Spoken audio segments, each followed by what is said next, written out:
Je suis désolé. Mais je ne veux pas être empereur. Ce n'est pas mon affaire. Je ne veux ni conquérir ni diriger personne. Je voudrais aider tout le monde dans la mesure du possible. Juifs, chrétiens, païens, blancs et noirs. Nous voudrions tous nous aider si nous le pouvions. Les êtres humains sont ainsi faits.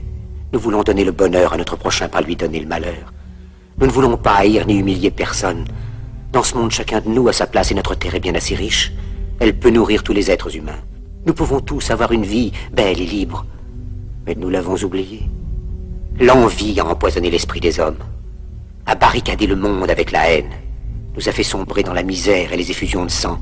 Nous avons développé la vitesse pour nous enfermer en nous-mêmes.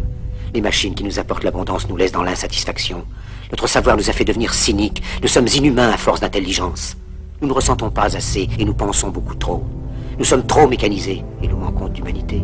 Nous sommes trop cultivés et nous manquons de tendresse et de gentillesse. Sans ces qualités humaines, la vie n'est plus que violence.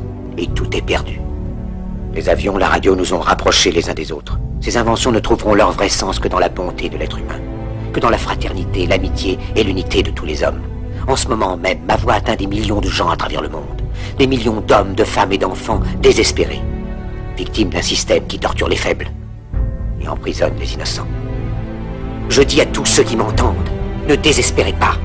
Le malheur qui est sur nous n'est que le produit éphémère de l'avidité, de l'amertume de ceux qui ont peur des progrès qu'accomplit l'humanité.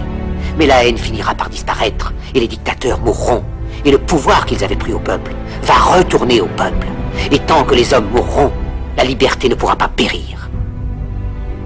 Soldats, ne vous donnez pas à ces brutes, à une minorité qui vous méprise et qui fait de vous des esclaves, en régiment toute votre vie, et qui vous dit ce qu'il faut faire et ce qu'il faut penser, qui vous dirige, vous manœuvre, se sert de vous comme chair à canon, et qui vous traite comme du bétail. Ne donnez pas votre vie à ces êtres inhumains, ces hommes-machines, avec une machine à la place de la tête et une machine dans le cœur. Vous n'êtes pas des machines, vous n'êtes pas des esclaves, vous êtes des hommes. Des hommes avec tout l'amour du monde dans le cœur. Vous n'avez pas de haine, sinon pour ce qui est inhumain, ce qui n'est pas fait d'amour. Soldats, ne vous battez pas pour l'esclavage, mais pour la liberté. Il est écrit dans l'évangile selon saint Luc, le royaume de Dieu est dans l'être humain, pas dans un seul humain, ni dans un groupe d'humains, mais dans tous les humains, en vous.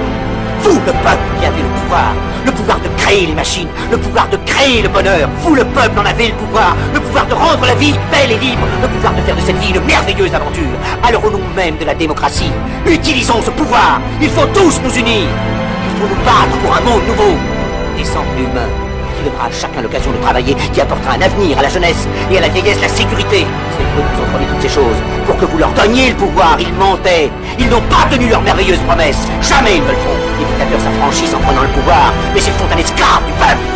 Alors il faut nous battre pour accomplir toutes leurs promesses. Il faut nous battre pour libérer le monde, pour renverser les frontières et les barrières raciales, pour en finir avec l'avidité, avec la haine et l'intolérance. Il faut nous battre pour construire un monde de raison, un monde où la science et le progrès mèneront tous les hommes vers le bonheur. Soldats, au nom de la démocratie, unissons-nous tous!